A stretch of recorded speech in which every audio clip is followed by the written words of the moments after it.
This first image is the entrance to Daitokuji, a Renzai Zen temple complex in Kyoto, which is where I stayed when I went to Japan to study Buddhist art in my 20s. I didn't know it at the time, but I think I was looking for an experience outside the paradigm. I wanted to learn a language fundamentally different from European languages. Language is one way that we are bound and blinded to our own paradigm. In fact, it's difficult to even register a paradigm so different from our own because we can only perceive through our established lenses. When we do get inklings of structures outside our own, we aren't able to articulate it for ourselves, let alone to share it. We all know somehow our meaning making of the world is not working. Gregory Bateson said, "The major problems of the world are the result of the differences between how nature works and how people think." I think people are longing for a more universal structure of reality, which is one reason why science fiction and time travel is so popular. Life in Kyoto was so radically different from anything I knew that it took more than a decade to even perceive what was right under my nose. We carry our paradigm with us, missing the one we're in. I was particularly interested in an underlining historical strata of Japanese culture. This gave Japanese friends to comment that I was not living in modern Japan, but feudal Japan, even though there is a quality of being of that era that goes through the modern society. I studied the cultural arts like calligraphy and tea ceremony from Zen masters and did several traditional apprenticeships in papermaking, ceramics, and dyeing. These disciplines can be conveyed as practices in direct awakening. I ended up living in a thatched roofed farmhouse, planting rice by hand and firing a small wood-burning kiln, absorbing the culture in my body. Although I have a formal background in art, I feel my foundational training began in Japan. For the last 25 years, I have worked with small groups in a reflective, meditative kind of process work. Eventually, I called it transformational painting because it really did bring change to people's lives, as only art can. My workshops and longer retreats in the Southwest and Costa Rica are opportunities to explore the kind of work that has been finally named for me through the work of Greg Hamilton and especially the paradigm work of Jeff Carrera. For this year's 9-month breakthrough project with Jeff, I created a 6-month program for 11 painters. The studio culture was rather informal, which led me to request from my painters a commitment to the principles of cultural evolution. That is, deep listening, risk-taking, 100% engagement, speaking from our most authentic voice, continual resolution, and working our evolutionary edges. I added 15 minutes of direct awakening meditation and 15 minutes of Qigong before we painted for 2 hours. We always ended up the session by talking about process and/or the paintings. Talking about our experience is tricky, however, because as language defines the paradigm, it sets up blinders for anything outside of it. An example would be the 6 nuanced meanings in Japanese language, which are all translated as practice in English. One, shugyo, is not about repetition or preparing for the future, but more refinement of being.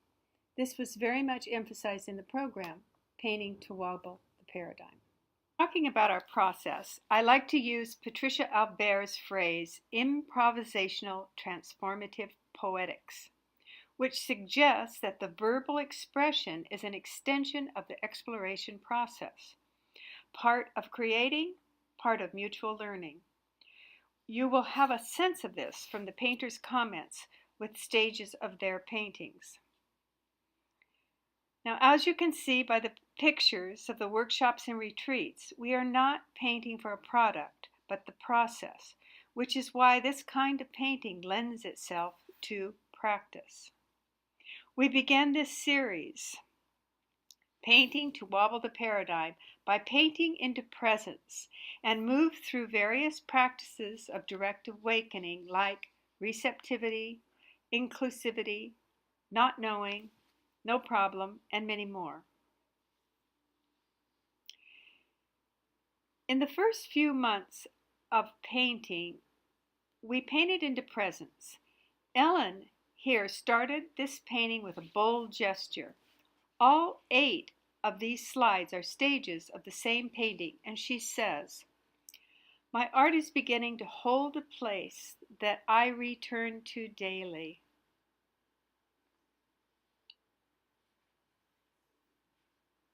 And that was the last stage.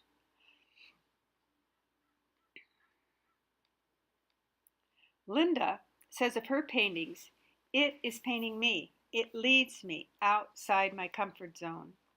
These paintings, these 4 stages of Carolyn's, she says, "I put the painting low on the wall, and I felt like I had to kneel on my knees. In fact, I couldn't get away from that prayerful, connected, intimate position, like we were evolving together. It was easy for me to not be in knowing. Something else showed up when I don't know."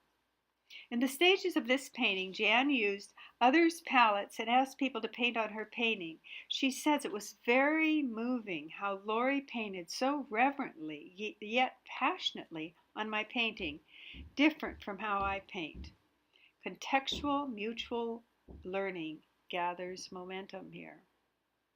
Working with the concept of objects in space, we played with the differences in our awareness of I, thou, and I, it, as we painted into flowers. Lori said, "The painting seemed to grow out of itself. I was close and intimate, delightful to have no planning, no overall strategy, spontaneous and random." Others said, "My flowers asked to have more expression as a flower, and I found where the flower lives in me.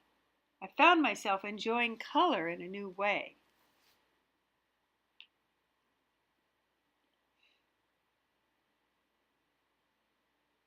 In the next painting, Rachel painted with the meditation inclusivity, and she said, "I found myself engaged in painting in a different way.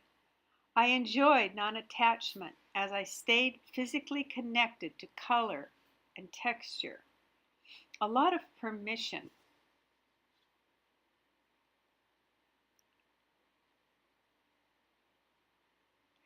Lily's painting is very gestural, and she knew immediately when it was finished. Marjorie is someone who has a strong aesthetic, and she said, "I am becoming less and less attached to the outcome." In the letting things be as they are meditation, Jan says the purple I painted had no name until somebody mentioned it, and then I was surprised. Loic wrote this poem, "Try to follow the movement of life. This dance is so quick, so infinite, so timeless.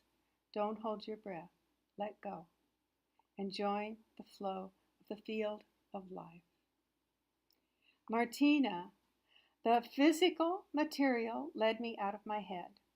My edge was to develop the details. It has to do with connectivity. And this painting of Jenny's was something that moved the group. It expressed something that we all felt, and we talked about it for a long time." The field is the idea that we are not separate, but create a field of our environment with those around us and the things around us.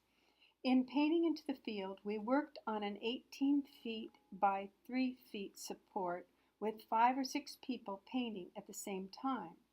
We talked about semanticy, a word used by Nora Bateson describing mutual contextual learning.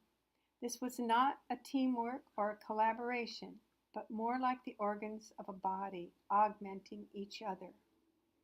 It also began the trend of inviting others to paint on our own paintings at any time and acknowledging the greater field of influence. Of all the exercises, the painters responded the strongest to this field painting exercise because it directly confronted our egos. After working like this for 4 weeks, we could see a change in the texture of the painting circles that has continued. Some of the comments about painting into the field were, "I was uneasy at first with someone painting on my part, but then I became curious to see where it would take me from there." I see evolution crossing the room in the painting with creation, destruction, recreation.